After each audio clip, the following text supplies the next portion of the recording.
നമസ്കാരം. നാട്ടിലെങ്ങും അശാന്തി പടരുകയാണ്. പശ്ചിമേഷ്യയിൽ യുദ്ധം നമ്മുടെ നാട്ടിലേക്കും പടർന്ന് പന്തലിച്ചുകൊണ്ടിരിക്കുന്നു. എവിടെയും കണ്ണീരും രോദനങ്ങളും ആർത്ത അട്ടഹാസങ്ങളും മാത്രമാണ് കേൾക്കുന്നത്. ഇതിനിടയിൽ ചില വാർത്തകൾ നമ്മളുടെ മനസ്സിൽ നിന്ന് മായാതെ മറയാതെ അങ്ങനെ നിൽക്കുന്നുണ്ട്. ഏതാണ് ആ വാർത്ത എന്ന് നോക്കുകയാണ് ഈ പരിപാടിയിലൂടെ. എല്ലാ പ്രിയപ്പെട്ട പ്രേക്ഷകർക്കും ചെങ്കൽ തട്ടിയ വാർത്തയിലേക്ക് സ്വാഗതം. ജോയ്സിലേക്കാണ്. റോജി, നമ്മൾ ഈ ആഫ്രിക്കൻ രാജ്യങ്ങളുടെ അവസ്ഥ പലപ്പോഴും ചർച്ച ചെയ്യാറുള്ള ഒരു വിഷയമാണ്. ഇപ്പോൾ ഈ ആഫ്രിക്കൻ രാജ്യങ്ങളിലെ എബോള വൈറസ് പടർന്നു പിടിക്കുന്ന ഒരു സിറ്റുവേഷൻ, അതിപ്പോൾ കുറച്ച് നാളായിട്ടുള്ള ഒരു പ്രശ്നം തന്നെയാണ്. പക്ഷെ അതിപ്പോൾ കൈവിട്ടു പോകുന്ന ഒരു സ്ഥിതിയിലേക്ക് കാര്യങ്ങൾ എത്തിയിരിക്കുകയാണ്. ഇപ്പം നമ്മൾ ഈ കഴിഞ്ഞ ദിവസത്തെ ഒരു റിപ്പോർട്ട് നോക്കുകയാണെങ്കിൽ മരണങ്ങൾ 1000-ന് മേലെ 1010-ന് മേലേക്ക് എത്തുന്ന ഒരു സിറ്റുവേഷൻ നമ്മൾ കണ്ടു. അപ്പോൾ അവിടുത്തെ ഒരു പ്രശ്നം എന്താണെന്ന് വെച്ചിട്ടുണ്ടെങ്കിൽ, നമുക്കറിയാം ആഫ്രിക്ക എന്ന് പറയുമ്പോൾ തന്നെ നമുക്ക് നമ്മുടെ മൈൻഡിലേക്ക് വരുന്ന ഒരു ചിത്രം ഗോത്രങ്ങൾ. അപ്പോൾ ഈ ഗോത്രങ്ങൾ തമ്മിലുള്ള പ്രശ്നങ്ങളും അവരുടെ ആ ഒരു ലൈഫ് സ്റ്റൈലും എല്ലാം ഈ രോഗം പെട്ടെന്ന് സ്പ്രെഡ് ആവാനുള്ള ഒരു കാരണമാവുന്നത്. ശരിക്കും ഈ ഒരു കണക്ക് നമ്മളെ വല്ലാതെ ഭീതിപ്പെടുത്തുന്നതാണ്. അതായത് കോങ്കോയിലും അതുപോലെ ഉഗാണ്ടയിലൊക്കെയാണ് ഇപ്പോൾ ഏറ്റവും കൂടുതൽ ഈ വ്യാപനം ഉള്ളത്. അത് ഈ രാജ്യങ്ങളെല്ലാം അവരുടെ ഒരു ഭക്ഷണ രീതിയായാലും ശരി, ഈ കാട്ടുമൃഗങ്ങളെയൊക്കെ തിന്ന് ജീവിക്കുന്ന, അല്ലെങ്കിൽ കുടിവെള്ളമാണെങ്കിൽ പോലും ഈ ശുദ്ധീകരിക്കാത്തതോ അല്ലെങ്കിൽ അതുപോലുള്ള വെള്ളമൊന്നും ഉപയോഗിക്കാത്ത തരത്തിലുള്ള അവരുടെ ഒരു ലൈഫ് സ്റ്റൈല്, അത് ഒരു വലിയൊരു ബുദ്ധിമുട്ടാണ്. അതുപോലെ മറ്റൊരു പ്രശ്നം എന്താ വെച്ചാൽ, ആഫ്രിക്കൻ രാജ്യങ്ങൾ എന്ന് പറയുമ്പോൾ വളരെ ദരിദ്രമായിട്ടുള്ള ഒരു രാജ്യങ്ങളാണ്. ഈ ലോക രാജ്യങ്ങളിലെ മറ്റ് വികസിത രാജ്യങ്ങളുടെ സഹായം കൊണ്ടാണ് അവിടുത്തെ പല സിസ്റ്റങ്ങളും മുന്നോട്ട് പോകുന്നത്. അപ്പോൾ ഈ മെഡിക്കൽ രംഗത്ത് അവർക്ക് ആവശ്യത്തിനുള്ള ഒരു എന്താ പറയുക, ഒരു സഹായം ലഭിക്കാതെ വരുന്ന ഒരു സിറ്റുവേഷൻ, അല്ലെങ്കിൽ അവർക്ക് മെഡിക്കൽ രംഗം സക്സസ് ആയിട്ട് മുന്നോട്ട് കൊണ്ടുപോകാൻ പറ്റാതെ വരുന്ന ആ ഒരു സിറ്റുവേഷൻ. അപ്പോൾ ഈ ഇതുപോലുള്ള രോഗവ്യാപനം അവർക്ക് കൺട്രോൾ ചെയ്യാൻ പറ്റുന്നില്ല. അത് ശരിക്കും വളരെ ദുഃഖിപ്പിക്കുന്ന, അല്ലെങ്കിൽ വളരെ നമ്മൾ ചിന്തിപ്പിക്കുന്ന ഒരു വാർത്ത തന്നെയാണ്. അവരതെങ്ങനെ മാനേജ് ചെയ്യും? അവിടെ മരിക്കുന്ന കൊച്ചുകുട്ടികൾ, കുഞ്ഞുങ്ങളാണ് മരിക്കുന്നത്. അപ്പോൾ അങ്ങനെയുള്ളവരൊക്കെ അത് എത്രത്തോളം എഫക്റ്റ് ചെയ്യും? ഇനി അവിടുത്തെ സ്ഥിതി എന്താണ് എന്ന് ചിന്തിക്കുമ്പോൾ അത് ശരിക്കും ഒരു രോഗവ്യാപനം എന്നതിനപ്പുറത്തേക്ക് ഒരു സമൂഹത്തിന്റെ നിലനിൽപ്പ്, അല്ലെങ്കിൽ അത് ഭയങ്കര ബുദ്ധിമുട്ട് ഉണ്ടാക്കുന്ന ഒരു സാഹചര്യം തന്നെയാണ്. തീർച്ചയായിട്ടും ജോയ്സെ, അതിൻ്റെ പ്രധാനപ്പെട്ട കാരണം ഒരു വീട്ടിലേക്ക് തന്നെ ഈ മാരകമായ രോഗങ്ങൾ പടർന്നു പിടിക്കുകയാണ്. ആർക്കും എന്ത് ചെയ്യണമെന്ന് അറിയില്ല. കാരണം എല്ലാവർക്കും രോഗം തന്നെയാണ്. ഒരുപാട് സന്നദ്ധ സംഘടനകളൊക്കെ ഇറങ്ങി വരുന്നുണ്ടെങ്കിൽ പോലും ഇതിനെ നിയന്ത്രിക്കാൻ കഴിയുന്നില്ല. അപ്പോൾ പലപ്പോഴും വേദനകൾ കൊണ്ടും കഷ്ടപ്പാടുകൾ കൊണ്ടും ദാരിദ്ര്യം കൊണ്ടൊക്കെ കരയുന്ന കുഞ്ഞുങ്ങളെ ചിത്രങ്ങൾ നമ്മളെ വല്ലാണ്ട് നൊമ്പരപ്പെടുന്ന ഒന്നാണ്. തീർച്ചയായിട്ടും ആഫ്രിക്കയിലാണ് കൂടുതലും പല രോഗങ്ങളുടെ ഉത്ഭവം ആഫ്രിക്കയിലാണെന്ന് പറയാം. അപ്പോൾ HIV പോലെയുള്ള എബോള കേസ്, ഇനി അതുപോലെ മറ്റു പല രോഗങ്ങളും കൂടുതലായിട്ട് അതിൻ്റെ ഒറിജിനേഷൻ പലപ്പോഴും ആഫ്രിക്കയിലാണെന്ന് പറയപ്പെടുന്നുണ്ട്. ഒരുപക്ഷെ അവിടുത്തെയുള്ള ഗോത്രവർഗ്ഗക്കാരോ അങ്ങനെ, അല്ലെങ്കിൽ ഇപ്പോഴും ഒരു പരിഷ്കൃത ലോകത്തിലേക്ക് വരാത്ത ആൾക്കാരുടെ ഒരു അൺഹൈജീനിക് ആയിട്ടുള്ള ഒരു പ്രവൃത്തികളാണോ, അല്ലെങ്കിൽ അതുപോലെയുള്ള മറ്റെന്തെങ്കിലും രീതിയിൽ കൊണ്ടാണോ ഈ പറയുന്ന രോഗങ്ങൾ വരുന്നത് നമുക്ക് അറിഞ്ഞുകൂടാ. ഇനി ഈ എബോള കേസ് എടുക്കുമ്പോൾ നമുക്കറിയാവുന്നതാണ്, ഈ പല ആഫ്രിക്കൻ രാജ്യങ്ങളുടെ ഒരു കണക്കെടുക്കുമ്പോൾ നേരത്തെ പറഞ്ഞ പോലെ തന്നെ ഒരു പരസ്പരം ഈ എബോള കേസ് ഉണ്ടെങ്കിൽ തന്നെയും ആ ഒരു ഇപ്പോൾ ഒരാൾക്ക് രോഗം ബാധിച്ചു എന്ന് വയ്ക്കുക. അപ്പോൾ ഈ രോഗം ബാധിച്ച ഒരു വ്യക്തിക്ക് ഒരു ഐസൊലേഷൻ എന്ന് പറഞ്ഞൊരു കാര്യം അവർക്കത് മനസ്സിലാകാത്തൊരു കാര്യമാണെന്ന് എനിക്ക് തോന്നുന്നു. പലപ്പോഴും ഐസൊലേഷൻ ഉണ്ടെങ്കിൽ തന്നെ, അല്ലെങ്കിൽ ഹോസ്പിറ്റലിൽ ഇങ്ങനെയൊക്കെയുള്ള ഐസൊലേഷൻ ഉണ്ടെങ്കിൽ തന്നെയും അവരതിന് ലഹള കൂട്ടിക്കൊണ്ടിരിക്കുകയാണ്. എന്ന് പറഞ്ഞാൽ എന്താ പറയുക, പലപ്പോഴും പരിഭ്രാന്തരായിക്കൊണ്ടിരിക്കുകയാണ്. ഐസൊലേഷൻ അങ്ങനെയൊക്കെയുള്ള ഒരു കാര്യങ്ങളൊക്കെ വളരെ കുറവായിട്ട്, അങ്ങനത്തെ ഒരു വാർത്തകൾ പലപ്പോഴും ആഫ്രിക്കയിൽ നിന്ന് പുറത്തു വരുന്നുണ്ട്. എനിക്ക് തോന്നുന്നത് ഒരു ഗൈഡൻസിന്റെ കുറവുണ്ട് അവിടെ. അപ്പോൾ പ്രിക്കോഷൻസ് കൊടുക്കുന്നുണ്ട്, എത്രത്തോളം കൊടുക്കുന്നുണ്ട് നമുക്കറിയാം. ഇപ്പോൾ കൂടുതൽ പട്ടിണി രാജ്യങ്ങൾ എന്നൊക്കെ പറയുന്നത് ഈ ആഫ്രിക്കൻ രാജ്യങ്ങളാണ്. ഇപ്പോൾ ചില രാജ്യങ്ങൾ, പ്രത്യേകിച്ച് സൗത്ത് സുഡാൻ, ഇപ്പോൾ നമ്മുടെ പട്ടികയിൽ നോക്കുമ്പോൾ ഏറ്റവും ഹയസ്റ്റ് പോവർട്ടി നിരക്കുള്ളത് ഇപ്പോൾ സൗത്ത് സുഡാൻ ആണ്. അതുപോലെ അങ്ങനെ കുറച്ച് രാജ്യങ്ങളിലാണ്. അപ്പോൾ ഈ രാജ്യങ്ങളിൽ പോവർട്ടി എന്നുള്ള കാര്യത്തിന് ഏറ്റവും കൂടുതലുള്ള രാജ്യങ്ങളാണ്. അപ്പോൾ അതിന് പോവർട്ടി പരിഹരിക്കാൻ വേണ്ടിയിട്ട് പോവർട്ടി അലവൈഷൻ എന്ന് പറഞ്ഞിട്ട് അങ്ങനത്തെ ഒരു പ്രോഗ്രാം ഉണ്ടെങ്കിലും, UN ഉൾപ്പെടെയുള്ള സംഘടനകൾ, അമേരിക്കയുടെ നേതൃത്വത്തിലുള്ള സംഘടനകൾ, പിന്നെ അതുപോലെ തന്നെ മറ്റു രാജ്യങ്ങൾ ഈ പോവർട്ടി അലവേഷന് വേണ്ടിയിട്ട് പ്രത്യേക ഫണ്ടുകൾ ഇറക്കുന്നുണ്ട്. പക്ഷെ നിർഭാഗ്യവശാൽ ഇത് കിട്ടേണ്ട ആൾക്കാരുടെ കയ്യിൽ എത്തുന്നില്ല എന്നുള്ളതാണ് പ്രധാനപ്പെട്ട കാര്യം. അത് മാത്രമല്ല, ഈ പോവർട്ടി ഉള്ളത് കൊണ്ട് മാൽന്യൂട്രീഷൻസ് വരുന്നു. ആ മാൽന്യൂട്രീഷൻ വരുന്ന കാരണം കൊണ്ട് ഇവർക്ക് ഈ അസുഖങ്ങളെ വിത്ത്സ്റ്റാൻഡ് ചെയ്യാൻ, അല്ലെങ്കിൽ അതിനെ റെസിസ്റ്റ് ചെയ്യാനുള്ള ഇമ്മ്യൂണിറ്റി കുറഞ്ഞു പോകുന്ന ഒരു അവസ്ഥ. അതാണ് ഏറ്റവും കൂടുതൽ ഈ അസുഖങ്ങൾ മറ്റുള്ളവർക്ക് പകരാൻ നോക്കിയത്. അങ്ങനെയാണ് എനിക്ക് എൻ്റെ ഒരു ചിന്താഗതി. തീർച്ചയായിട്ടും അത് തന്നെയാണ്. അതിൻ്റെ കൂടെ ഒരു അഡീഷൻ ഞാൻ പറയാൻ വന്നതേ, ഇതിന് ഒരുപാട് പണങ്ങളുണ്ട്, ഫണ്ട് ഒരുപാടുണ്ട്. പക്ഷേ ഈ ഫണ്ടൊന്നും വേണ്ട രീതിയിലേക്ക് എത്തുന്നില്ല. അതിനിടയിൽ വെച്ച് തന്നെ ആരോഗ്യം അപഹരിക്കപ്പെടുന്നുണ്ട്. അതായത് പാവപ്പെട്ട ആളുകളുടെ, ദരിദ്രരുടെ, ഇതുപോലുള്ള പട്ടിണി പാവങ്ങളുടെ ഫണ്ടുകളൊക്കെ അപഹരിക്കാൻ വേണ്ടി മാത്രമായി ഒരു മാഫിയ പോലെ പ്രവർത്തിക്കുന്നുണ്ടോ എന്ന് പോലും പലപ്പോഴും നമ്മൾ സംശയിച്ചു പോകും. തീർച്ചയായിട്ടും അതായത് ആ ഒരു സിസ്റ്റത്തിന്റെ ഒരു പോരായ്മയാണ് അത്. അതായത് അവിടെ ഇന്നും പട്ടിണിയും അതുപോലെ പരിവട്ടവും ഉണ്ടെങ്കിൽ മാത്രമേ ഇത് മുക്കുന്നവർക്ക് അതെ, ജീവിക്കാൻ അതെ, പറ്റത്തുള്ളൂ. അതെ. അതായത് അവർക്കും ജീവിക്കണ്ടേ? അതെ, ഈ സംഘടനകളെല്ലാം അല്ലെങ്കിൽ ഈ രാജ്യങ്ങളെല്ലാം സംഭാവന അങ്ങോട്ട് എത്തിക്കണമെങ്കിൽ അവിടെ പട്ടിണി വേണം. അതാണ് അവിടുത്തെ ആ ഒരു സിസ്റ്റം. ആ പട്ടിണി നിലനിർത്തുക എന്നതാണ് അവിടെ ഭരിക്കുന്നവർ ചെയ്യുന്ന ഒരേ ഒരു കാര്യം എന്ന് പറയുന്നത്. പിന്നെ മുമ്പ് പറഞ്ഞതുപോലെ വ്യക്തമായിട്ടുള്ള വിദ്യാഭ്യാസത്തിന്റെ കുറവ്. അതായത് ഒരു രോഗം വരുമ്പോൾ അല്ലെങ്കിൽ ഒരു വൈറസ് ബാധ ഉണ്ടാകുമ്പോൾ അത് എന്തൊക്കെ പ്രശ്നങ്ങൾ ഉണ്ടാക്കും അല്ലെങ്കിൽ അതിനെങ്ങനെ മാനേജ് ചെയ്യണം എന്നൊന്നും അവിടുത്തെ ജനങ്ങൾക്ക് അറിയത്തില്ല. അതിന് വ്യക്തമായിട്ടുള്ള ഒരു ഗൈഡൻസ് ഇപ്പം റോജി മുമ്പ് പറഞ്ഞതുപോലെ ഒരു വ്യക്തമായിട്ടുള്ള ഗൈഡൻസ് കൊടുക്കുന്നില്ല. ഇപ്പം നമ്മൾ ജസ്റ്റ് ഒരു കണക്ക് നോക്കുകയാണെങ്കിൽ മെയ് 15 ശേഷം ഈ രോഗപകർച്ച കണ്ടെത്തിയതിന് ശേഷം ഉണ്ടായ സ്ഥിരീകരിച്ച കേസുകൾ 2473 കേസുകളാണ് സ്ഥിരീകരിച്ചത്. അതിൽ 999 മരണം ആണ് ഈ ഉഗാണ്ടയിൽ മാത്രമായിട്ട് നടന്നിരിക്കുന്നത്. ആ ഒരു രാജ്യത്ത് മാത്രം 999 മരണങ്ങളാണ് മരണനിരക്ക് കൂടുതലാണ്. ഈ കുറഞ്ഞ സമയം കൊണ്ട് സംഭവിച്ചിരിക്കുന്നത്. അപ്പൊ അവിടുത്തെ ജനങ്ങൾക്ക് ഇപ്പോഴും അറിയത്തില്ല ഇതെങ്ങനെ ഡീൽ ചെയ്യണം, ഇതെന്താണ് സംഭവം എന്ന് അവർക്ക് അറിയത്തില്ല. അവർ നോക്കുമ്പോൾ ആൾക്കാർ മരിക്കുന്നു, സ്വാഭാവികമായിട്ടും മരിക്കുന്നു. ഇതെങ്ങനെ മരിക്കുന്നു അല്ലെങ്കിൽ മരിക്കാതിരിക്കാൻ എന്ത് ചെയ്യണം, അത് അവിടുത്തെ ഗവൺമെന്റ് അവർക്ക് ചെയ്തു കൊടുക്കുന്നില്ല, പറഞ്ഞു കൊടുക്കുന്നില്ല, അതിനുള്ള ഗൈഡൻസ് കൊടുക്കുന്നില്ല. മറ്റു രാജ്യങ്ങൾ ചെയ്യുന്ന സഹായങ്ങൾ കൂടി അവർക്ക് കിട്ടാത്ത രീതിയിൽ അവർ മുക്കുവാണ് എന്നുള്ളതും ഒരു ജോയ്സ്, അതിന് ഏറ്റവും നല്ലൊരു എക്സാമ്പിൾ എന്ന് പറയുന്നത് ഇന്ത്യ തന്നെയാണ്. വസൂരി എന്ന് പറയുന്ന രോഗം അതെ നമുക്കറിയാവുന്ന കാര്യമാണ്. തീർച്ചയായിട്ടും. ഇന്ന് ആ സംഭവം ഇല്ല, കേൾക്കാൻ പോലും ഇല്ല. എത്ര പെട്ടെന്നാണത് പ്രതിരോധ പ്രവർത്തനങ്ങൾ കൊണ്ടും ശക്തമായ ഗൈഡൻസ് കൊണ്ടും അത് നമ്മുടെ രാജ്യത്ത് നിന്നേ തുടച്ചു നീക്കി. ആ പാവപ്പെട്ട രാജ്യങ്ങളിലേക്ക് നിരവധി ഫണ്ടുകളും പണങ്ങളും ധനങ്ങളും ഒക്കെ വരുന്നുണ്ടെങ്കിൽ കൂടി ഇതെവിടെ പോകുന്നു എന്നുള്ളത് വല്ലാത്തൊരു ചോദ്യമാണ്. പിഞ്ചു കുഞ്ഞുങ്ങളുടെ കണ്ണീര്, വേദന, ആർത്തനാദങ്ങൾ ഇത് നിലയ്ക്കുന്നില്ല. എത്രയും പെട്ടെന്ന് നിലയ്ക്കട്ടെ എന്ന് നമുക്ക് ആശംസിക്കാം, ആശ്വസിക്കാം.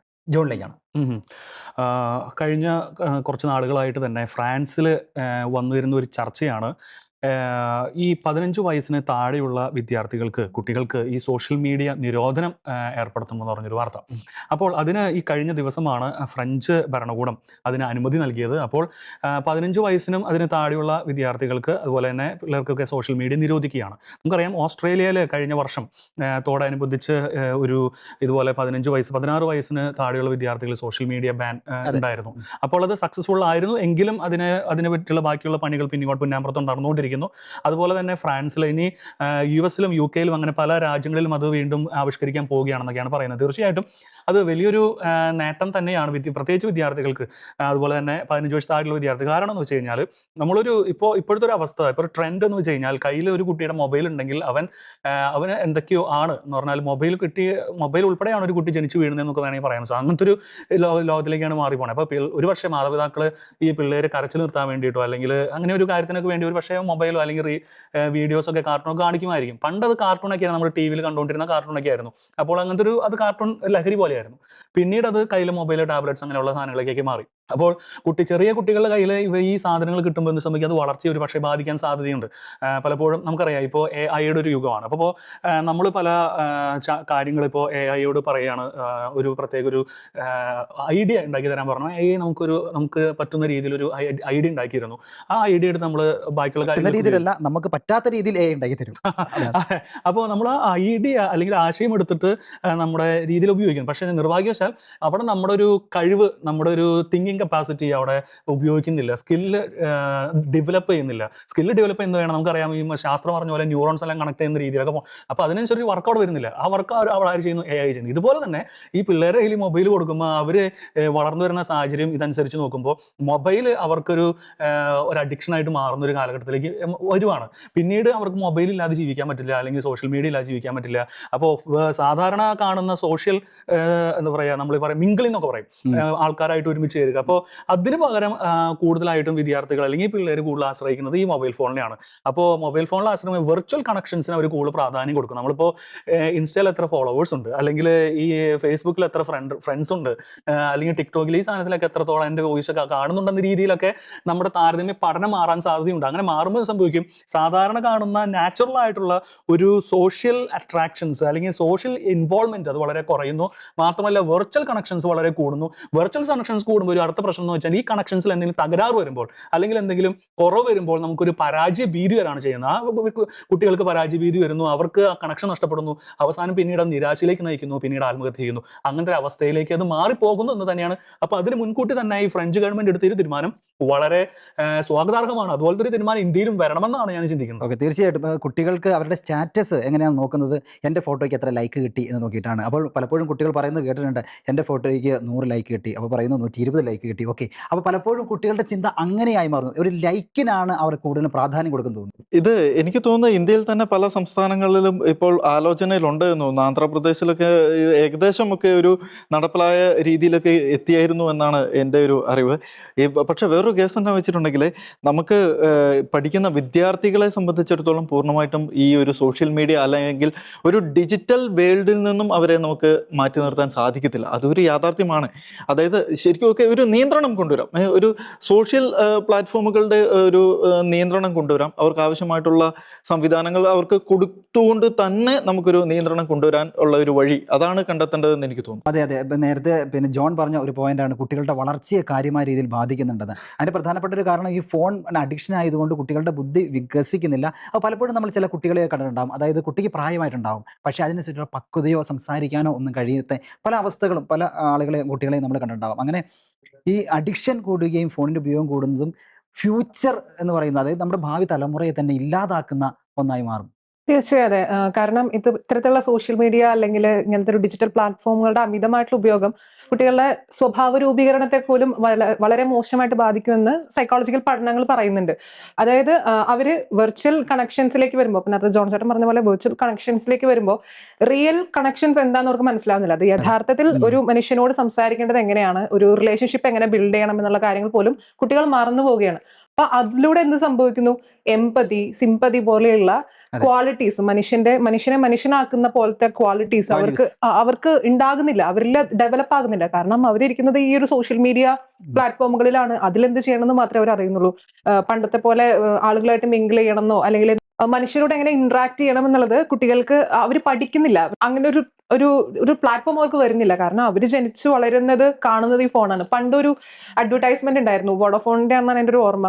അതായത് ജനിച്ചു വീണ കുട്ടി യൂട്യൂബിൽ നോക്കിയിട്ട് അവന്റെ പൊക്കിൽ കൊടി കട്ട് ചെയ്യുന്നത്, അത് അങ്ങനെ അവൻ തന്നെ നോക്കി അവൻ തന്നെ പൊക്കിൽ കൊടി കട്ട് ചെയ്യുന്നത്. അന്ന് നമ്മളത് കണ്ട് ചിരിച്ചു. കാരണം ഒന്നും ഒരിക്കലും സംഭവിക്കാൻ പോകുന്നില്ല, കാരണം അത്രയ്ക്കും ഒന്നും ഇന്റലക്ച്വൽ ആയിട്ട് വളരില്ല. പക്ഷെ ഇന്ന് നമ്മൾ ശ്രദ്ധിക്കുകയാണെങ്കിൽ ജനിച്ചു വീഴുന്ന ഒരു ഇപ്പം ഫോൺ യൂസ് ചെയ്യുന്ന ഒരു പ്രായം ആയിക്കഴിഞ്ഞാൽ നമ്മൾ അവരുടെ ഫോൺ കൊടുത്താൽ നമുക്കറിയാത്ത പല കാര്യങ്ങളും ചിലപ്പോൾ അവരതിൽ നിന്ന് കണ്ടുപിടിച്ച് അവരത് ചെയ്യും. നമ്മൾ എത്രമാത്രം പാസ്വേഡ് മാറ്റിയാലും അവരത് കണ്ടുപിടിക്കും.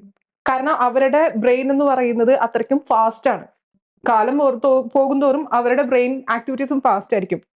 ഇത് നല്ല രീതിക്ക് കൊണ്ടുവരേണ്ടത് എങ്ങനെയാണെന്ന് പലപ്പോഴും പാരന്റ്സിന് മനസ്സിലാകുന്നില്ല. അവര് നോക്കുമ്പോൾ അവര് ഫോൺ കൊടുത്താൽ കുട്ടി അടങ്ങിയിരിക്കുന്നുണ്ട്, അപ്പൊ ഫോൺ കൊടുക്കാം. പക്ഷെ അതൊരിക്കലും ഒരു എന്താ പറയാ നല്ല പാരന്റിങ് അല്ല. കുട്ടികളെ ഭാവി നശിപ്പിക്കുക എന്നുള്ളൊരു തലത്തിലേക്ക് അത് എപ്പോഴും അത് എത്തിക്കുകയുള്ളൂ. അപ്പം അതുപോലെ മറ്റൊരു കാര്യം എന്ന് വെച്ചാൽ ഈ സോഷ്യൽ മീഡിയക്ക് വേറൊരു പ്രശ്നമുണ്ട്. അതായത് അതിന്റെ ഒരു നെഗറ്റീവ് വശം നമ്മൾ നോക്കുകയാണെങ്കിൽ ഒരു വിഷയത്തെ, അത് നല്ലതായാലും പോസിറ്റീവ് ആയാലും നെഗറ്റീവ് ആയാലും, അതിനെ മാനിപ്പുലേറ്റ് ചെയ്യാൻ പറ്റും. അതായത് ഇപ്പോൾ ഓക്കെ, ഞാനൊരു നല്ല ഉദ്ദേശത്തോടെ ഒരു വീഡിയോ അല്ലെങ്കിൽ ഒരു കാര്യത്തെ കുറിച്ച് സംസാരിച്ചു, അത് ഒരു കൂട്ടം ആളുകൾ ശ്രമിക്കുകയാണെങ്കിൽ സോഷ്യൽ മീഡിയയുടെ ആ ഒരു ഇൻഫ്ലുവൻസ് വെച്ച് അതിനെ നമ്മൾ ചിന്തിക്കുന്നത് പോലും ആയിരിക്കുമല്ലോ പിന്നെ അവിടെ നടക്കുന്നത്. അതിന്റെ ചിത്രം മൊത്തം മാറ്റി, അല്ലെങ്കിൽ ഇപ്പൊ ചില സമരങ്ങളോ അല്ലെങ്കിൽ ചില പ്രക്ഷോഭങ്ങളോ ഒക്കെ നമുക്ക് എടുത്തു നോക്കിയാൽ നമുക്ക് മനസ്സിലാവും, ആ നല്ല ഉദ്ദേശത്തോടെ തുടങ്ങിയ ചില കാര്യങ്ങൾ അത് സോഷ്യൽ മീഡിയയിലെ ആ ഒരു ഇൻഫ്ലുവൻസ് വെച്ച് വളച്ചൊടിച്ച് അതുമായിട്ട് യാതൊരു ബന്ധവുമില്ലാത്തൊരു തലത്തിലേക്ക് എത്തിക്കും. അപ്പൊ ശരിക്കും കൊച്ചു കുട്ടികളുടെ കയ്യിൽ മൊബൈൽ കിട്ടുന്നു, അവരിത്തരം ഒരു ചില തീവ്രവാദ പ്രവർത്തനങ്ങൾക്കൊക്കെ ഒരു വലിയൊരു ഹീറോ പരിവേഷം കിട്ടുന്ന തരത്തിലേക്ക് ചില വീഡിയോകളും ചില വാർത്തകളും ഒക്കെ പ്രചരിക്കുന്നു സോഷ്യൽ മീഡിയയിലൂടെ. അത് ഈ കുട്ടികൾ കാണുന്നു, അവരുടെ മൈൻഡിൽ വരുന്നത് ഒരു അക്രമവാസനയായിരിക്കും. അതായത് ഒരു അക്രമം ചെയ്താൽ അല്ലെങ്കിൽ ഒരു തീവ്രവാദം ചെയ്താൽ, ഒരു ബോംബ് പൊട്ടിച്ചാൽ എല്ലാവരും കൈയടിക്കും എന്നുള്ളൊരു മെന്റാലിറ്റി അവർക്ക് വരും. അത് അത്തരം ചില നെഗറ്റീവ് ഇമ്പാക്റ്റുകൾ അവരുടെ മൈൻഡിൽ അടിച്ചേൽപ്പിക്കുകയും ചെയ്യും എന്നതും ഇതിന്റെ ഒരു നെഗറ്റീവ് വശം കൂടിയാണത്. തീർച്ചയായിട്ടും. എന്തായാലും ഫ്രാൻസ് പോലെയുള്ള രാജ്യങ്ങളെല്ലാം തന്നെ 15 വയസ്സിന് താഴെയുള്ള കുട്ടികൾക്ക് സോഷ്യൽ മീഡിയയിൽ വല്ലാത്ത രീതിയിലുള്ള ഒരു നിയന്ത്രണം ഏർപ്പെടുത്തിയിട്ടുണ്ട്. നമ്മുടെ രാജ്യത്ത് കൊണ്ടുവരികയാണെങ്കിൽ വളരെ നന്നായിരിക്കും എന്ന കാര്യത്തിൽ യാതൊരു തർക്കവുമില്ല. പക്ഷെ അത് എത്രത്തോളം പ്രായോഗികമാവും, അത് പെട്ടെന്ന് നടക്കുകയുമില്ല എന്ന കാര്യം നമുക്കറിയാം. എങ്കിലും മാതാപിതാക്കൾ ശ്രദ്ധിക്കേണ്ട കാര്യം, ഗാഡ്ജറ്റുകളിൽ നിന്ന് അവർക്ക് ചെറിയൊരു മോചനം കൊടുക്കുന്നത് അവരുടെ ഭാവിക്ക് നല്ലതായിരിക്കും. മരിയിലേക്കാണ്. എനിക്ക് പറയാനുള്ളത് ഒരു തരത്തിൽ പറഞ്ഞാൽ ഒരു ആശ്വാസകരമായിട്ടുള്ള ഒരു വാർത്തയാണ്. കാരണം നമ്മളിപ്പോഴും ചർച്ച ചെയ്തൊരു കാര്യമാണ് നൈജീരിയയിലെയും പാകിസ്ഥാനിലെയൊക്കെ ക്രൈസ്തവ വിരുദ്ധ ആക്രമണങ്ങളെക്കുറിച്ചും പീഡനങ്ങളെക്കുറിച്ചും ഒക്കെ. അപ്പോൾ അവർക്ക് വേണ്ടി സംസാരിക്കാനായിട്ട് കുറച്ച് പേരുണ്ടെന്ന് ലോകത്തിന് അല്ലെങ്കിൽ അവിടുത്തെ ജനങ്ങൾക്ക് മനസ്സിലാക്കി കൊടുത്തിരിക്കുന്ന ഒരു വാർത്തയാണ്.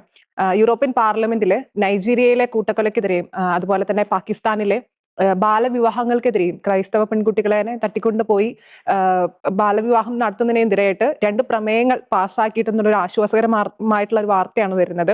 നൈജീരിയയിൽ നടന്ന കൂട്ടക്കൊലകൾ, ക്രൈസ്തവർക്കെതിരെ നടക്കുന്ന കൂട്ടക്കൊലകൾ, അതിന്റെ കാരണം എന്താണെന്ന് തിരിച്ചറിയുകയും അതിന് വേണ്ട നടപടികൾ എടുക്കണമെന്നും ഈ ഒരു പ്രമേയത്തിൽ പറയുന്നുണ്ട്. അതുപോലെ തന്നെ പാകിസ്ഥാനിൽ നടക്കുന്ന ക്രൈസ്തവ പെൺകുട്ടികളെ തട്ടിക്കൊണ്ടുപോയി നിർബന്ധിത മതപരിവർത്തനത്തിന് ഇടയാക്കുകയും അവരെ ഇരകളാക്കുകയും അതിനുശേഷം ഈ തട്ടിക്കൊണ്ടുപോയ ആളുകൾക്ക് തന്നെ വിവാഹം കഴിച്ചു കൊടുക്കുകയും ചെയ്യുന്ന ഒരുപാട് വാർത്തകൾ നമ്മൾ കാണുന്നുണ്ട്. ഇപ്പം ഏറ്റവും കൂടുതലായിട്ട് ഇപ്പൊ അടുത്ത് ഉയർന്നു വന്നത് മരിയ ഷഹബാസ് എന്ന് പറഞ്ഞ പെൺകുട്ടിയുടെ ഒരു വാർത്തയാണ്. ഇപ്പോഴും ആ കേസ് നടന്നുകൊണ്ടിരിക്കുകയാണ്. ഫെഡറൽ കോടതി പോലും പറഞ്ഞത് ആ തട്ടിക്കൊണ്ടുപോയ വ്യക്തിയുടെ കൂടെ ജീവിക്കാനാണ്. അപ്പൊ അവിടുത്തെ നീതിപീഠം പോലും ഇത്തരം ആക്രമികൾക്ക് വേണ്ടി കണ്ണടയ്ക്കുമ്പോൾ പുറത്തുനിന്നുള്ളൊരു എന്താ പറയാ ലോകരാജ്യങ്ങളുടെ ശബ്ദം ഉയർന്നേ പറ്റൂ എന്നുള്ള ഒരു സാഹചര്യത്തിലാണ് ഇപ്പോൾ യൂറോപ്യൻ പാർലമെന്റിൽ നിന്ന് ഇങ്ങനെ ഒരു പ്രമേയം പാസ്സായിട്ടുള്ളത്. അപ്പോൾ 510 വോട്ടുകൾക്കാണ് ഈ ഒരു പ്രമേയം യൂറോപ്യൻ പാർലമെന്റിൽ പാസ്സായിട്ടുള്ളത്. 58ഓളം പേര് ഈ ഒരു ഇതിൽ നിന്ന് വിട്ടു നിന്നെങ്കിൽ കൂടിയും 510ഓളം പേര് ഈ പ്രമേയത്തിന് അനുകൂലമായിട്ടാണ് വോട്ട് ചെയ്തിരിക്കുന്നത്. അപ്പൊ നമുക്ക് നോക്കുമ്പോൾ ഈ നൈജീരിയൻ അതുപോലെ പാകിസ്ഥാൻ ഗവൺമെന്റുകളോട് പ്രമേയത്തിലൂടെ യൂറോപ്യൻ പാർലമെന്റ് പറഞ്ഞിരിക്കുന്നത് ബോക്കോഹറാം തീവ്രവാദികൾ പോലെയുള്ള തീവ്രവാദ സംഘടനകൾ ഇത്തരത്തിൽ ക്രൈസ്തവരെ കൊന്നൊടുക്കുമ്പോൾ അവർക്ക് വേണ്ടി നിലകൊള്ളാനായിട്ട് വേണ്ട നിയമ സംവിധാനങ്ങൾ കൊണ്ടുവരണം. അതുപോലെ ഇത്തരത്തിലുള്ള തീവ്രവാദ സംഘടനകൾ ഉന്മൂലനം ചെയ്യാൻ വേണ്ട കാര്യങ്ങൾ സർക്കാരുകൾ അവിടെ ചെയ്യണം. അതുപോലെ തന്നെ പാകിസ്ഥാൻ ഗവൺമെന്റിനോടും പാർലമെന്റ് പറഞ്ഞിരിക്കുന്നത് പെൺകുട്ടികൾ ഇത്തരത്തിൽ തട്ടിക്കൊണ്ടുപോകുമ്പോൾ ബാലവിവാഹം എന്ന് പറയുന്നത് പാകിസ്ഥാനിൽ വധശിക്ഷ വരെ ലഭിക്കാവുന്ന ഒരു കുറ്റമാണ്. പക്ഷെ എന്നിരുന്നാലും ഇത്തരത്തിൽ തട്ടിക്കൊണ്ടുപോയി നിർബന്ധിച്ച് മതപരിവർത്തനം നടത്തി ആ തട്ടിക്കൊണ്ടുപോയ ആൾക്ക് തന്നെ വിവാഹം ചെയ്ത് കൊടുക്കാൻ അവിടുത്തെ നീതിപീഠം സംസാരിക്കുമ്പോൾ എന്തൊരു വിരോധാഭാസമാണ് സത്യം പറഞ്ഞാൽ അത്. നിയമം ആർക്ക് വേണ്ടിയുള്ളതാണ് നീതി? അതെ, അത് നിയമം നടത്തി കൊടുക്കേണ്ടവർ തന്നെ അതിന്റെ എന്താ പറയാ അന്ധകരാകുക എന്നുള്ളൊരു അവസ്ഥയാണ് പാകിസ്ഥാനിൽ നടന്നുകൊണ്ടിരിക്കുന്നത്. അപ്പം ക്രൈസ്തവ പെൺകുട്ടികൾ അല്ലെങ്കിൽ അവിടുത്തെ ന്യൂനപക്ഷ ജനതയ്ക്ക് പോലും അവിടുത്തെ നിയമത്തിന്റെ സാധുതയുടെ അവസാനത്തിലെത്തി നിൽക്കുമ്പോൾ യൂറോപ്യൻ പാർലമെന്റിൽ നിന്ന് വന്നിരിക്കുന്ന ഈ ഒരു വാർത്ത എന്ന് പറയുന്നത് വളരെ ആശ്വാസകരമായിട്ടുള്ളൊരു വാർത്ത തന്നെയാണ്. തീർച്ചയായിട്ടും നമ്മുടെ സമൂഹത്തിൽ ചുറ്റുപാടും ഒക്കെ നോക്കുകയാണെങ്കിൽ വളരെ വലിയ രീതിയിലുള്ള ഈ നിയമങ്ങൾ വളച്ചൊടിക്കുന്ന കാര്യങ്ങളൊക്കെ നടക്കുന്നുണ്ട്. അപ്പോൾ ഈ പാകിസ്ഥാനിലെ കാര്യം തന്നെ എനിക്ക് തോന്നുന്നു കഴിഞ്ഞ ആഴ്ച നമ്മുടെ പ്രോഗ്രാമിൽ പിന്നെ ജോൺ ആണ് അതിനെപ്പറ്റി പറഞ്ഞതെന്ന് തോന്നുന്നു. അതെ, അപ്പോൾ ഇതേപോലുള്ളതൊക്കെ നിയമമുണ്ടെങ്കിൽ കൂടി പലപ്പോഴും ഈ നിയമങ്ങളെല്ലാം വളച്ചൊടിക്കുന്ന ഒരു സംഭവങ്ങളും കൂടി വരുന്നുണ്ട്. തീർച്ചയായിട്ടും മരിയ പറഞ്ഞ പോലെ പാകിസ്ഥാനിലുണ്ടായ ഒരു സംഭവം അതൊരു ഇന്റർനാഷണൽ ലെവലിൽ വലിയൊരു വാർത്തയായിരുന്നു മരിയ ഷഹബാസിന്റെ. അപ്പോൾ അതിന്റെ വിധി തീർച്ചയായിട്ടും ഈ ദിവസങ്ങളിലാണ് അറിയുന്നത്. അപ്പോൾ അതിന്റെ റിപ്പോർട്ടുകൾ ഉറ്റുനോക്കിക്കൊണ്ടിരിക്കുകയാണ് ഇന്റർനാഷണൽ മീഡിയ. അപ്പോൾ അതിന് വളരെ പ്രഷർ കൊടുത്തിട്ടുണ്ട് പല മാധ്യമങ്ങളും, മാത്രമല്ല പല സംഘടനകളും. വിധി പോസിറ്റീവ് ആവണം എന്ന് പറഞ്ഞാൽ അവിടെ കുടുംബത്തിന് പോസിറ്റീവ് ആവണം എന്ന രീതിയിലാണ് മറ്റു മാധ്യമങ്ങൾ പറഞ്ഞിരിക്കുന്നത്. അല്ലെങ്കിൽ പാകിസ്ഥാനിലേക്കുള്ള സഹായങ്ങളൊക്കെ വെട്ടിക്കുറയ്ക്കുന്നുള്ളൊരു വേറെ വാർത്തയും വന്നിട്ടുണ്ട്. അപ്പോൾ മാത്രമല്ല ഇത് മറ്റൊരു കാര്യം പറഞ്ഞതുപോലെ ഇത് ഈ ഒരു സ്കൂളിലേക്ക് പോയ ഒരു പെൺകുട്ടിയാണ് തട്ടിക്കൊണ്ട് പോയത്. അത് മാത്രമല്ല തട്ടിക്കൊണ്ട് പോയിട്ട് ഒരു വർഷം ആവുമ്പോഴേക്കും ഈ മാതാപിതാക്കളെ കാണാൻ വേണ്ടിയിട്ടോ അല്ലെങ്കിൽ മാതാപിതാക്കളൊക്കെ കുട്ടീനെ കാണാൻ വേണ്ടിയിട്ടാണ് നീതിന്യായ കോടതി ഈ വിധി പുറപ്പെടുവിച്ച നീതിന്യായ കോടതി അനുവദിച്ചില്ല എന്നുള്ളതാണ് മറ്റൊരു കാര്യം. അത് വളരെ ഒരു ദാരുണമായ സംഭവമാണ്. ഇത് പാകിസ്ഥാനിൽ മാത്രമല്ല കേട്ടോ, അഫ്ഗാനിസ്ഥാനിൽ നടക്കുന്നുണ്ട്, നൈജീരിയയിൽ നടക്കുന്നുണ്ട്. അങ്ങനെ പല രാജ്യങ്ങളിൽ നമ്മളറിയാത്ത പല ഈ ഭൂരിപക്ഷം ഇല്ലാത്ത രാജ്യങ്ങളിൽ ന്യൂനപക്ഷങ്ങളായിരിക്കുന്ന സ്ഥലങ്ങളിലൊക്കെ ഇങ്ങനത്തെ ഒരു അതിക്രമങ്ങൾ നടക്കുന്നുണ്ട് എന്നുള്ളതാണ് വളരെ ദാരുണമായ കാര്യങ്ങൾ. മാത്രമല്ല ഇത് ഒരു കാര്യം തന്നെ. ഇനി മറ്റൊരു കാര്യം എന്ന് വെച്ചാൽ ന്യൂനപക്ഷങ്ങൾക്കെതിരെ ആക്രമണം നടത്തുന്ന പല രാജ്യങ്ങളുടെ പട്ടിക കുറച്ചു നാൾക്ക് മുമ്പാണ് ICEC പുറപ്പെടുവിച്ചത്. ഇന്റർനാഷണൽ ക്രിസ്ത്യൻ കൺസേൺ എന്നറിയപ്പെടുന്ന ഒരു സംഘടന. അതിൽ പല രാജ്യങ്ങളും ഉൾപ്പെടുന്നുണ്ട്. നൈജീരിയ ഉൾപ്പെടുന്നു, സൗത്ത് സുഡാൻ ഉൾപ്പെടുന്നു, അങ്ങനെ പല രാജ്യങ്ങൾ, സിറിയ ഉൾപ്പെടുന്നുണ്ട്. അപ്പോൾ ഇവിടെയും ഈ ക്രൈസ്തവ പീഡനങ്ങൾ എല്ലാ സ്ഥലത്തും ഉള്ളത് തന്നെയാണ്. അപ്പോൾ ഈ പ്രത്യേകിച്ച് ഈ പറയുന്ന ആഫ്രിക്കൻ രാജ്യങ്ങൾ കൂടുതൽ ക്രൈസ്തവർ ന്യൂനപക്ഷങ്ങളായ സ്ഥലങ്ങളിൽ. അപ്പോൾ അവിടെ അനുഭവിക്കുന്ന ക്രൈസ്തവ പീഡനങ്ങൾ എന്ന് പറഞ്ഞാൽ നമ്മളിപ്പോൾ പുറത്തു വരുന്ന വാർത്തകൾ വളരെ ചെറുതായിരിക്കാം, 1-2 വാർത്തകളായിരിക്കും. നമ്മൾ പലപ്പോഴും ഇതിനെക്കുറിച്ച് തന്നെ സംസാരിച്ചിട്ടുണ്ട്, ഒരുപാട് സംസാരിച്ചിട്ടുണ്ട്. പക്ഷേ പലപ്പോഴും ഈ നിയമങ്ങൾ സംരക്ഷിക്കേണ്ടവർ, നിയമങ്ങൾ പാലിക്കേണ്ടവർ, അല്ലെങ്കിൽ നിയമം സമൂഹത്തിന് കൊടുക്കേണ്ടവർ തന്നെ ഈ നിയമത്തെ വളച്ചൊടിക്കുകയും അതിനെ മറ്റൊരു രീതിയിൽ വ്യാഖ്യാനിക്കുകയും ചെയ്യുന്നത് വല്ലാത്തൊരു കഷ്ടമായി തോന്നാറുണ്ട്. നീതി ന്യായ കോടതി എന്ന് പറയാൻ പറ്റുമെന്ന് സംശയമാണ് ചില വാർത്തകൾ കേൾക്കുമ്പോൾ. അതായത് ഇപ്പൊ പാകിസ്ഥാനിലെ ആ വാർത്ത എടുക്കുകയാണെങ്കിൽ ഇപ്പൊ ജോൺ പറഞ്ഞ പോലെ 1 വർഷം കഴിഞ്ഞു, ഇനി എന്താണ് അവിടെ ഒരു നീതി ഉള്ളത്, ഇനി എന്താണ് അവിടെ ഒരു ന്യായം ഉള്ളത്? 1 വർഷം കഴിഞ്ഞിട്ട് ഒരാളോട് എന്നാ നീ പൊക്കോ എന്ന് പറഞ്ഞിട്ടുണ്ട്, പിന്നെ അവിടെ എന്താ നീതി ഉള്ളത്? ഇത് ശരിക്കും പുറത്തു വരുന്ന വാർത്തകൾ ഇങ്ങനെ വളരെ ചുരുക്കം 1-2 വാർത്തകൾ ഇതുപോലെ ഒരു പബ്ലിസിറ്റി കിട്ടുന്നത് കൊണ്ട് വലിയ വാർത്തയാവുന്നു, ചർച്ചയാവുന്നു, അവർക്ക് വേണ്ടിയിട്ട് സംസാരിക്കാൻ ആൾക്കാർ നിൽക്കുന്നു. ഇതുപോലെ പുറലോകം അറിയത്തില്ലാതെ എത്രയോ ജന്മങ്ങൾ അവിടെ തീർന്നിട്ടുണ്ടാവും. ഇത് പിന്നെ വേറൊരു കാര്യമുണ്ട്, ഈ വന്ന ലിസ്റ്റിൽ ഇന്ത്യയും ഉണ്ട് എന്ന് പറയേണ്ട ഒരു കാര്യം തന്നെയാണ്. കുറച്ച് പുറകിലാണ് എങ്കിലും ഇന്ത്യയും ലിസ്റ്റിൽ ഇടം പിടിച്ചിട്ടുണ്ട് എന്നതും ഒരു ഭീതിപ്പെടുത്തുന്ന കാര്യം തന്നെയാണത്. തീർച്ചയായിട്ടും ഇതിപ്പോ ഇടം പിടിച്ചിട്ടുണ്ട്, എന്നത്തേക്ക് അത് മുകളിലേക്ക് കയറി വരും എന്നുള്ളത് മാത്രമാണ് നമുക്ക് ചിന്തിക്കാനുള്ളത്. എന്തായാലും നിയമങ്ങൾ കൊടുക്കേണ്ടവർ, അല്ലെങ്കിൽ നിയമങ്ങൾ പാലിക്കേണ്ടവർ എപ്പോഴും അത് സാധാരണക്കാർക്ക് വേണ്ടി ഉള്ളതായിരിക്കണം. ജോയ്സ് പറഞ്ഞ പോലെ തന്നെ നീതി ന്യായ കോടതികൾ വാക്കുപോലെ തന്നെ സംശുദ്ധമായിരിക്കുകയും വേണം. എനിക്ക് കഴിഞ്ഞ ആഴ്ചയിൽ വളരെ കുരുത്തരിപ്പിക്കുന്ന രീതിയിലുള്ള ഒരു വാർത്തയാണ് കേട്ടത്. അതായത് നമുക്ക് എല്ലാവർക്കും അറിയാം, ചില വിനോദങ്ങൾ അത് പലപ്പോഴും ക്രൂരമായ വിനോദങ്ങളായിരിക്കും. പല ആൾക്കാർക്കും പല രീതിയിലുള്ള വിനോദങ്ങളാണ്. അത് ക്രൂരമാണോ അല്ലെങ്കിൽ അതിൻ്റെ ഇമ്പാക്റ്റ് എന്താണോ എന്നൊന്നും ചിന്തിക്കില്ല. അവർക്ക് വിനോദങ്ങൾ ഉണ്ടാകുന്നു, ആ സമയത്ത് സന്തോഷിക്കുന്നു എന്നുള്ളതാണ്. അതാണ് വിനോദങ്ങളുടെ പ്രധാനപ്പെട്ട ഒരു കാര്യം. കോഴിക്കോടിനടുത്തുള്ള കൊയിലാണ്ടിയിലാണ് ഈ സംഭവം ഉണ്ടാകുന്നത്. രാവിലെ ഹരിതകർമ്മസേന അവർ മാലിന്യങ്ങളൊക്കെ നിക്ഷേപിച്ച സ്ഥലത്ത് അവർ വീടുകളിലൊക്കെ പോയി 50 രൂപയൊക്കെ വാങ്ങി അവിടെ നിന്ന് കളക്ട് ചെയ്യുന്ന കുറേ സാധനങ്ങൾ കൂട്ടിയിട്ട സ്ഥലത്ത് അവരെ ചെല്ലുകയാണ്. അപ്പോൾ ഇവരുടെ പ്രധാനപ്പെട്ട ജോലി നമുക്കറിയാലോ, എല്ലാം എടുക്കുന്നു, അതിനുശേഷം അതെല്ലാം തരംതിരിക്കുന്നു എന്ന് പറഞ്ഞ പ്രധാനപ്പെട്ട ഒരു കാര്യമാണ്. അപ്പോൾ പലപ്പോഴും ബാഗുകളുണ്ടാവും, കവറുകളുണ്ടാവും, ബക്കറ്റുകളുണ്ടാവും, അങ്ങനെ ഉണ്ടാവും. അതിലെല്ലാം എല്ലാം എടുത്ത് തെരഞ്ഞ് മാറ്റി വെക്കുക എന്നുള്ളതാണ് പ്രധാനമായി രാവിലെ തന്നെ ഇവർ ചെയ്യുന്ന ഒരു കാര്യം. അപ്പോൾ കുറേ സ്ത്രീകളൊക്കെ ഉണ്ട്. അവരുടെ ഈ ജോലിക്ക് വരണമെങ്കിൽ അവരുടെ വീട്ടിലൊരു സാമ്പത്തിക അവസ്ഥയൊക്കെ നമ്മൾ നോക്കണം. കാരണം വളരെ പാവപ്പെട്ട ആളുകളാണ്, സാധാരണക്കാരായ ആളുകളൊക്കെ തന്നെയാണ് ഇതിന് ഇറങ്ങി പുറപ്പെടുന്നത്. അഞ്ചെന്ന് കഴിഞ്ഞപ്പോൾ ഒരു ചാക്ക് കിടക്കുന്നു, വലിയൊരു ചാക്ക് കിടക്കുന്നു. ഓക്കെ, വളരെ കൗതുകമായി, കൊള്ളാലോ ചാക്ക് എന്നൊക്കെ പറഞ്ഞു. അപ്പോൾ ചാക്കിന് ചെറിയൊരു ഇളക്കം, ചെറിയൊരു ചലനം കാണുന്നുണ്ട്. അപ്പോൾ അവരെല്ലാം ഓടിക്കൂടുന്നു, ഇതിനെപ്പറ്റിയുള്ള ചർച്ചയാവുന്നു, ജിജ്ഞാസയാവും. നമുക്കങ്ങനെയാണല്ലോ, ഇപ്പോൾ പെട്ടെന്ന് നമ്മളൊരു സാധനം കണ്ടു, അത് നനങ്ങുന്നു എന്ന് പറഞ്ഞു കഴിഞ്ഞാൽ ആദ്യം തന്നെ കൗതുകം ഉണ്ടാകുക. അതിൻ്റെ ഉള്ളിൽ തുറന്നു നോക്കുന്നതിന് മുമ്പ് എന്തായിരിക്കുമെന്ന് പലപ്പോഴും നമ്മൾ പ്രെഡിക്റ്റ് ചെയ്യും. പലപ്പോഴും ഇതിൻ്റെ ഉള്ളിൽ ചിലപ്പോൾ ഒരു ജീവനായിരിക്കാം എന്നൊക്കെ പറഞ്ഞ് അങ്ങനെ പലതും പറഞ്ഞിട്ടുണ്ടാകാം എന്നൊക്കെ നമുക്ക് പറയാം. അങ്ങനെ ഒരാൾ ഇത് തുറന്നു നോക്കിയപ്പോൾ അതിനുള്ളത് ജീവനുള്ള വലിയൊരു പെരുമ്പാമ്പ് പുറത്തേക്ക് അങ്ങ് ചാടി. ശരിക്കും പറഞ്ഞാൽ പേടിച്ചു പോവില്ലേ? ആരെ പേടിച്ചു പോകുന്നത്? അതിൻ്റെ കടി ഏൽക്കുകയായിരുന്നെങ്കിലോ, അല്ലെങ്കിൽ അതെന്തെങ്കിലും സംഭവിക്കുകയായിരുന്നെങ്കിലോ? അപ്പോൾ ഇത്രയും വലിയൊരു രീതിയാണ് ഈ ക്രൂരമായ വിനോദങ്ങൾ കൊണ്ട് ഞാൻ ഉദ്ദേശിച്ചത്. അതായത് ഇതിനെ ഒരു ചാക്കിലാക്കി അതിൻ്റെ വാ മൂടിക്കെട്ടി ഇവരുടെ അടുത്ത് കൊണ്ടിടണമെങ്കിൽ അവരൊന്ന് പേടിച്ചോട്ടെ എന്ന് കരുതി തന്നെയായിരിക്കും. ഇങ്ങനെയുള്ള ക്രൂരമായ വിനോദങ്ങളാണ് ഇപ്പോഴത്തെ ഈ നാട്ടിലും ഒക്കെ നമ്മളിങ്ങനെ കണ്ടുകൊണ്ടിരിക്കുന്നത്. അപ്പോൾ ഈ ക്രൂരമായ വിനോദങ്ങൾ ചെയ്യുന്ന ആളുകൾ ഒരു കാര്യം ശ്രദ്ധിക്കണം. എന്തെന്നറിയോ? നാളെ നമുക്കും തിരിച്ച് പണി കിട്ടുമെന്ന്. തീർച്ചയായിട്ടും ഇത് ക്രൂരമായ വിനോദങ്ങൾ സോഷ്യൽ മീഡിയയിൽ പ്രചരിപ്പിക്കുക എന്നുള്ളത് മറ്റൊരു ക്രൂരമായ വിനോദമാണ് എന്ന് മനസ്സിലാക്കണം. ഇതിൻ്റെ മറ്റൊരു പകർപ്പ്, ക്രൂരമായ വിനോദത്തിന് മറ്റൊരു പകർപ്പ് ഞാൻ സോഷ്യൽ മീഡിയയിൽ പലപ്പോഴും കാണാറുള്ളതാണ്. നമ്മൾ ഡിസ്കസ് ചെയ്തൊന്നും സംശയമുണ്ട്. അതായത് പല ആളുകളും, പ്രത്യേകിച്ച് പിള്ളേരൊക്കെ, പ്രത്യേകിച്ച് ഈ കണ്ണാപ്പി ലെവലിൽ പോലെ ആൾക്കാരൊക്കെ, പിള്ളേരൊക്കെ ഹൈ സ്പീഡിലൊക്കെ വണ്ടി ഓടിച്ചു പോയിട്ട് എവിടെയെങ്കിലും കുത്തി മറയും. എന്നിട്ട് ഈ വീഡിയോസൊക്കെ റീലായിട്ട് ഇടും. അപ്പോൾ ആൾക്കാർ അതിൽ കമന്റ് ഇടുന്നത് വി ആർ സാറ്റിസ്ഫൈഡ് എന്നുള്ള രീതിയിലൊക്കെയാണ്. അത് മറ്റൊരു ക്രൂരമായ വിനോദമാണ്. ഒരു തരത്തിൽ ഈ ഇത്ര സ്പീഡിൽ വണ്ടി ഓടിക്കേണ്ട ആവശ്യമില്ല, പക്ഷേ എങ്കിലും അതൊരു ക്രൂരമായ വിനോദത്തിന്റെ ഭാഗമാണ്. മറ്റൊരു വിനോദം എന്ന് പറഞ്ഞു കഴിഞ്ഞാൽ ആൾക്കാർ പല യുദ്ധങ്ങളൊക്കെ ഉണ്ടാകുമ്പോൾ, ഇപ്പോൾ US ഇസ്രായേലിന് അടിച്ചു, അവിടെ ഇത്ര പേര് മരണപ്പെട്ടു, അല്ലെങ്കിൽ ഇറാൻ എന്നെ സെലക്ട് ചെയ്തു, ഇത്ര പേര് മരണപ്പെട്ടു. അപ്പോൾ അതിൻ്റെ അടിയിൽ കുറേ ഇമോജികൾ കാണാം. നമുക്കറിയാം, കൂടുതലായിട്ടും സാധാരണ ഒരു മനുഷ്യൻ പ്രതീക്ഷിക്കുന്ന ഇമോജി ഒന്നുമില്ലെങ്കിൽ തംസപ്പോ അല്ലെങ്കിൽ പറയുന്ന കരയുന്ന ഇമോജികളായിരിക്കും. പക്ഷേ കൂടുതലായിട്ടും ചിരിക്കുന്ന ഇമോജികളാണ് അവിടെ കൂടുതലും വരുന്നത് പല സമയത്തും. അപ്പോൾ സ്വാഭാവികമായിട്ടാണ് അങ്ങനെ വരുന്നത്. പക്ഷേ നമുക്ക് അവിടെ സംഭവിക്കുന്നത് എന്ത് വെച്ച് കഴിഞ്ഞാൽ, അവിടെ മനുഷ്യത്വത്തിന് വില കൊടുക്കാത്ത ഒരവസ്ഥയിലേക്ക് മനുഷ്യൻ അധപതിക്കുന്നുണ്ടോ എന്ന് സംശയിക്കേണ്ടിയില്ല എന്നുള്ളതാണ്. തീർച്ചയായിട്ടും ഇത് ഈ ക്രൂരമായ വിനോദങ്ങൾ ചെയ്യുന്നവർക്ക് അവരവരുടെ സാറ്റിസ്ഫാക്ഷൻ മാത്രം മതി. ഞാൻ എന്തിന് ജോയ്സിൻ്റെയോ അല്ലെങ്കിൽ മരിയയുടെയോ ജോണിൻ്റെയോ സന്തോഷം നോക്കണം? ഞാൻ എൻ്റെ സന്തോഷം മാത്രം നോക്കിയാൽ പോരെ? അപ്പോൾ അവനവൻ്റെ സന്തോഷത്തിലേക്ക് അങ്ങ് ഉൾവലിഞ്ഞു പോകുമ്പോഴാണ് പലപ്പോഴും ഈ ക്രൂരമായ വിനോദങ്ങൾ ഉണ്ടാകുന്നത്. അത് തന്നെയാണ് ഈ പാമ്പിനെ കൊണ്ടിട്ട് സംഭവിച്ചത്. തീർച്ചയായിട്ടും ഇതിപ്പോൾ ഈ ഒരു വിഷയം നോക്കുകയാണെങ്കിൽ, ഈ ഒരു വിഷയം മാത്രമല്ല, നമ്മുടെ നാട്ടിൽ നടക്കുന്ന പല വാർത്തകളും നോക്കുകയാണെങ്കിൽ, അതായത് മറ്റുള്ളവരുടെ ജീവിതത്തിലേക്ക് അനാവശ്യമായിട്ട് കയറുന്ന ഇപ്പൊ ഈ സ്ത്രീകൾ എന്ത് ചെയ്തിട്ടാണ്, അവരെന്ത് ദ്രോഹം ചെയ്തിട്ടാണ് ഇതുപോലൊരു പരിപാടി ഒപ്പിക്കുന്നത്? അവരുടെ പണി നോക്കി അവര് കളക്ട് ചെയ്ത സാധനം കൊണ്ട് ഇപ്പൊ റോജി പറഞ്ഞ പോലെ അവരവരുടെ പണി നോക്കിയിരിക്കുകയാണ്. അതിനിടയ്ക്ക് കൊണ്ടിട്ട് ഇതുപോലൊരു പരിപാടി ഒപ്പിക്കേണ്ട ഒരു ആവശ്യം എന്തായിരുന്നു? അവരുടെ ജീവിതത്തിൽ കയറി ഇടപെടേണ്ട, അല്ലെങ്കിൽ അവരുടെ ജോലി കയറി ഇടപെടേണ്ട എന്ത് കാര്യമായിരുന്നു ഉണ്ടായിരുന്നത്? പല വാർത്തകളും നമ്മൾ നോക്കുമ്പോൾ നമുക്ക് തോന്നുന്നതാണ്, അവനവന്റെ കാര്യം നോക്കി പോവുകയാണെങ്കിൽ ഈ ലോകത്ത് എന്തേരം മാറ്റം ഉണ്ടാക്കാൻ സാധിക്കും. അതിപ്പോ ചില രാജ്യങ്ങൾ തമ്മിലുള്ള യുദ്ധമായാലും ശരി, എന്തായാലും ശരി, സ്വന്തം കാര്യം നോക്കി സ്വന്തം ഹാപ്പിനെസ് നോക്കി പോവുകയാണ്, ബാക്കിയുള്ളവർക്ക് ശല്യമില്ലാതെ പോവുകയാണെങ്കിൽ എന്തേരം പ്രശ്നങ്ങൾ, എന്തേരം അക്രമങ്ങൾ ഒഴിവാക്കാൻ പറ്റും. എന്തിനാണ് ഈ ആവശ്യമില്ലാതെ മറ്റുള്ളവരുടെ കാര്യത്തിൽ തലയിടാൻ പോകുന്നതാണ് സ്പേസിലേക്ക് പ്രശ്നം. ഇടപെടുക എന്ന് പറയുന്നത് അത് ഒരു ക്രൂരമായ വിനോദത്തിന്റെ ഭാഗം തന്നെയാണ്. പക്ഷേ ഇതേപോലെയൊക്കെ ചെയ്യുമ്പോൾ നാട്ടിലുണ്ടാവുന്ന ഒരു വല്ലാത്ത പ്രതിസന്ധി ഉണ്ട്. അതായത് ഇനിയിപ്പോൾ ഇങ്ങനെ ഒരു ചാക്ക് കെട്ട് ആരെങ്കിലും കണ്ടു കഴിഞ്ഞാൽ അതിനകത്ത് വേറെ എന്താണെങ്കിലും ഒന്ന് അഴിച്ചു നോക്കാൻ ചിലപ്പോൾ ഒന്ന് പേടിക്കും. അതായത് ഒരു പ്രാവശ്യം ചൂടുവെള്ളത്തിൽ വീണ പൂച്ച പിന്നെ ഏത് വെള്ളം കണ്ടാലും പേടിക്കും എന്ന് പറയുന്നത് പോലെ. തീർച്ചയായിട്ടും അതെ. ഇത്തരത്തിലുള്ള വിനോദങ്ങൾ ചെയ്യുന്ന ആളുകളുടെ ഒരു എയിം എന്ന് പറഞ്ഞാൽ ചിലപ്പോൾ അത് തന്നെയായിരിക്കും, ആളുകളിൽ ഒരു ഭീതി പടർത്തുക. അല്ലെങ്കിൽ നമ്മൾ ചില സമയത്ത് ഒരു കൊറോണ സമയത്ത് നമുക്കുണ്ടായിരുന്നു ബാറ്റ്മാൻ ഇറങ്ങി രാത്രി, ബ്ലാക്ക് മാൻ ഇറങ്ങി ആളുകളെ പേടിപ്പിക്കുന്ന ഒരു പരിപാടി ഉണ്ടായിരുന്നു. അവരുടെ ഉദ്ദേശങ്ങൾ ഇതൊക്കെ തന്നെയാണ്.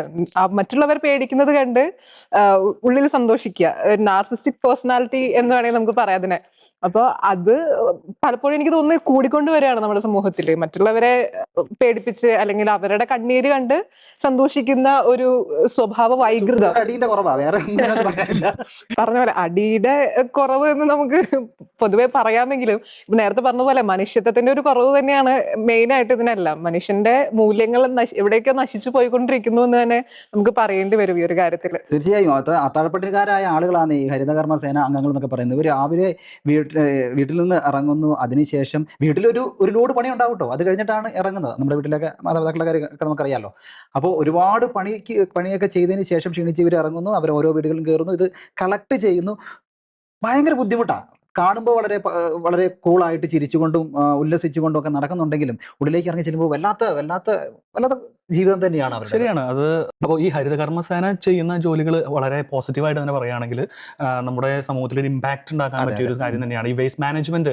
ഒരു പക്ഷേ എനിക്ക് തോന്നുന്നു നമ്മുടെ നോർത്ത് ഇന്ത്യ സൗത്ത് ഇന്ത്യയായിട്ട് കമ്പയർ ചെയ്യുമ്പോൾ ഈ വേസ്റ്റ് മാനേജ്മെന്റ് എന്നുള്ള ഭാഗം നോർത്ത് ഇന്ത്യയിലെ പ്രമുഖ സിറ്റികൾ, ഇപ്പോൾ ഈ പറയുന്ന ഇൻഡോർ ഉൾപ്പെടെ അങ്ങനെ സിറ്റികളല്ല ഞാൻ പറയുന്നത്.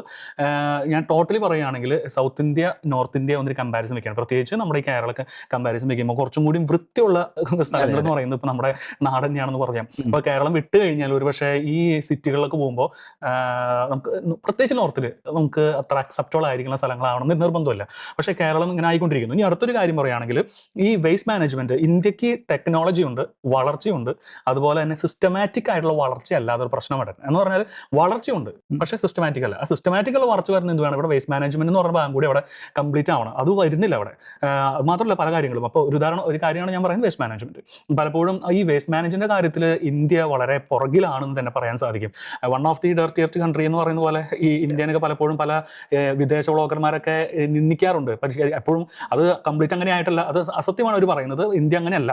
പക്ഷേ നിർഭാഗ്യവശാൽ ഇന്ത്യയുടെ പല പട്ടണങ്ങളും അല്ലെങ്കിൽ പല സിറ്റികളും അങ്ങനെയാണ്, വളരെ വേസ്റ്റ് മാനേജ്മെന്റിന്റെ കാര്യത്തിൽ വളരെ പുറകിലാണ്. ഈ ഒരു കാര്യത്തിൽ ഈ ഹരിതകർമ്മ സേന വെച്ചിട്ട് ഇങ്ങനെ ചെയ്യുന്നത് വളരെ പോസിറ്റീവ്, ഓരോ പഞ്ചായത്തിലും ഇങ്ങനെ ചെയ്യുന്നത് വളരെ പോസിറ്റീവായ കാര്യമാണ്. അപ്പോൾ ഇതോട് കൂടി ചേർത്ത് പറയുന്നത് ഈ വേസ്റ്റ് മാനേജ്മെന്റ് എത്രത്തോളം ആവശ്യമാണെന്നുള്ള കാര്യം നമുക്കറിയാം.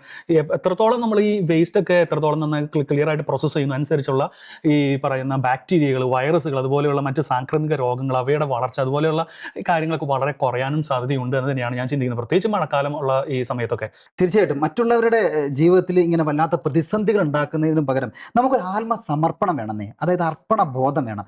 എന്ത് വന്നാലും നേരിടാൻ കഴിയും എന്നൊരു ദൃഢനിശ്ചയം വേണം. എങ്കിൽ മാത്രമേ ജീവിതത്തിൽ വലിയൊരു വിജയം ഉണ്ടാവുകയുള്ളൂ. പലപ്പോഴും നമ്മൾ തോറ്റുപോകും എന്നൊക്കെ വിചാരിക്കുന്ന പല സാഹചര്യത്തിൽ നിന്നും അതിജീവനത്തിൻ്റെ പാതയിലൂടെ മുന്നോട്ട് പോയി വിജയിച്ച് കയറാറുണ്ട്. പക്ഷേ എല്ലാവരുടെയും മനസ്സിലുണ്ടാകുന്ന ഒരു ആത്മാർപ്പണത്തിൻ്റെ, നിശ്ചയദാർഢ്യത്തിൻ്റെ ഒക്കെ ഒരു വാക്കായിരിക്കും, അല്ലെങ്കിൽ ഒരു കരുതലായിരിക്കും. ഞാനൊരു കഥ പറയാം. ആ കാട്ടിൽ ആ അണ്ണാനും ഒരു നായ്ക്കുട്ടിയും ഒരു കുറുനരിയും കൂടി ആ ഒച്ചിനെ ഓട്ട മത്സരത്തിന് വിളിച്ചു. ഒച്ചു പറഞ്ഞു, 100% ഞാൻ തോൽക്കാനാണ് സാധ്യത. എങ്കിലും വേണ്ടില്ല, ഞാൻ നിങ്ങളുടെ ഒപ്പം ഓടും. ഒച്ച് പിറ്റേ ദിവസം മുതൽ നല്ല രീതിയിൽ പ്രയത്നിച്ചു തുടങ്ങി. രാവിലെ എഴുന്നേറ്റു, വർക്കൗട്ട് ചെയ്തു, ഓടി പരിശീലിച്ചു, നന്നായി വിയർത്തു, കഠിനാധ്വാനം ചെയ്തു. അങ്ങനെ മത്സരത്തിൻ്റെ ദിവസം വന്നെത്തി. ചുറ്റിനും നിറയെ മൃഗങ്ങളുണ്ടായിരുന്നു, കൈയടിച്ച് പ്രോത്സാഹിപ്പിക്കുന്നുണ്ടായിരുന്നു. അവിടെ അണ്ണാൻകുട്ടിയും നായ്ക്കുട്ടിയും കുറുനരിയുമെല്ലാം മത്സരത്തിന് വേണ്ടി തയ്യാറെടുത്ത് ട്രാക്കിൽ നിന്നു. അതിൻ്റെ ഒപ്പം തന്നെ ഒച്ചും. വിസിൽ മുഴങ്ങി എല്ലാവരും ഓടി. ഒച്ച് മെല്ലെ പതുക്കെ ഇഴഞ്ഞിഴഞ്ഞ് മുന്നോട്ട് നീങ്ങി. എല്ലാവരും പരിഹസിച്ചു, കൂടുന്നവർ പുച്ഛിച്ചു. മറ്റു മൃഗങ്ങളെല്ലാം ഫിനിഷിംഗ് ലൈൻ കടന്നപ്പോഴും ഈ ഒച്ച് പതിയെ പതിയെ പതിയെ പതിയെ മുന്നോട്ട് പോവുകയായിരുന്നു. എങ്കിലും അവൻ നിരാശപ്പെട്ടില്ല. മെല്ലെ നടന്നുകൊണ്ടേയിരുന്നു. എല്ലാവരും പിരിഞ്ഞു പോയിട്ടും ഫിനിഷിംഗ് ലൈൻ പൂർത്തിയായതിനു ശേഷം മാത്രമാണ് ഒച്ച് തൻ്റെ നടത്തം അവസാനിപ്പിച്ചത്. പിന്നീടും ഇവനെ പരിഹസിക്കുന്നതിനായി മറ്റുള്ള മൃഗങ്ങൾ വെല്ലുവിളിച്ചു ഓട്ടമത്സരത്തിന്. അവൻ അവൻ്റെ പരിശ്രമം ഉപേക്ഷിച്ചില്ല. എല്ലാ ദിവസവും രാവിലെ എഴുന്നേറ്റു. അതിനുശേഷം നല്ല രീതിയിൽ വർക്കൗട്ട് ചെയ്തു, കഠിനാധ്വാനം ചെയ്തു. ഒരിക്കൽ ഞാൻ വിജയിക്കും എന്ന ഒരു ധാരണ ഉണ്ടാക്കിയെടുത്തു. പിന്നെയും മത്സരങ്ങൾ വന്നു. ഒച്ച് തോറ്റു. 3 മത്സരങ്ങൾ കഴിഞ്ഞു, 4 മത്സരം കഴിഞ്ഞു. പിന്നെയും മൃഗങ്ങൾ ഇവനെ വെല്ലുവിളിച്ചു. ഒച്ച് തയ്യാറായി. അവൻ നിരാശനായില്ല. എന്നെങ്കിലും ഒരു ദിവസം എനിക്ക് ജയിക്കാൻ കഴിയും എന്ന പൂർണ്ണ വിശ്വാസം അവനുണ്ടായിരുന്നു. മത്സരത്തിൻ്റെ ദിവസം വന്നെത്തി. കാട്ടിലെ മൃഗങ്ങളെല്ലാം ഒച്ചിൻ്റെ തോൽവി കാണാൻ തടിച്ചുകൂടിന്നു. കൂട്ടത്തിൽ ഓടാനുള്ളവരും ലൈനിൽ വന്നു നിന്നു. ശക്തമായ മഴ പെയ്തു. വളരെ ശക്തമായ മഴയായിരുന്നു. മത്സരം മാറ്റുവാൻ കഴിയില്ല. മഴ തോർന്നു. ട്രാക്കിൽ നിറയെ ചെളി നിറഞ്ഞു. വഴുവഴുക്കലുമുണ്ടായി. ഇത് കണ്ട് അണ്ണാൻ ഒന്ന് പേടിച്ചുപോയി. ഇതിലൂടെ ഞാൻ എങ്ങനെ നടക്കും? എനിക്ക് നടക്കാൻ കഴിയില്ല. അണ്ണാൻ അപ്പോൾ തന്നെ തിരിഞ്ഞോടി ഒരു മരത്തിൽ കയറി. നായ്ക്കുട്ടി മെല്ലെ നടന്നു നോക്കിയതാണ്. അപ്പോഴേക്കും തെന്നി വീണു. ഒച്ച് ഈ വഴുവഴുക്കലുള്ള മണ്ണിലൂടെ മെല്ലെ മെല്ലെ ഇഴഞ്ഞു. മറ്റുള്ള മൃഗങ്ങൾ അവിടെ വീണ് കഴിഞ്ഞപ്പോഴും ഒച്ച് നടത്തം തുടർന്നുകൊണ്ടേയിരുന്നു. അവൻ്റെ നടത്തം എത്തി നിന്നത് ആ ഫിനിഷിംഗ് ലൈനിലായിരുന്നു. എല്ലാ മൃഗങ്ങളും കൈയടിച്ചു. നമ്മുടെ ജീവിതത്തിൽ ഒരു വിജയിക്കണമെങ്കിൽ ഒരു ആത്മാർപ്പണം വേണം. എന്തും നേടിയെടുക്കാൻ കഴിയും എന്നുള്ളൊരു പ്രതിജ്ഞ എടുക്കണം. എങ്കിൽ മാത്രമേ ജീവിതത്തിൽ വിജയമുണ്ടാവുകയുള്ളൂ. പല ആളുകളും നമ്മളെ തളർത്താൻ ശ്രമിക്കും, പരിഹസിക്കും, പലതും ചെയ്യും. അത് കണ്ട് പിന്തിരിഞ്ഞു പോയാൽ ജീവിതത്തിൽ വിജയമുണ്ടാവുകയില്ല. അവൻ തോൽക്കുക മാത്രമാണ് ചെയ്യുക. ആത്മാർപ്പണവും അർപ്പണബോധവും ഉണ്ടാകുന്നവരായി മാറട്ടെ നമ്മൾ. ഈ ആഴ്ചയിലെ ചെങ്ങിൽ തട്ടിയ വാർത്ത ഇവിടെ പൂർണ്ണമാകുന്നു. എല്ലാ പ്രിയപ്പെട്ട പ്രേക്ഷകർക്കും നന്ദി.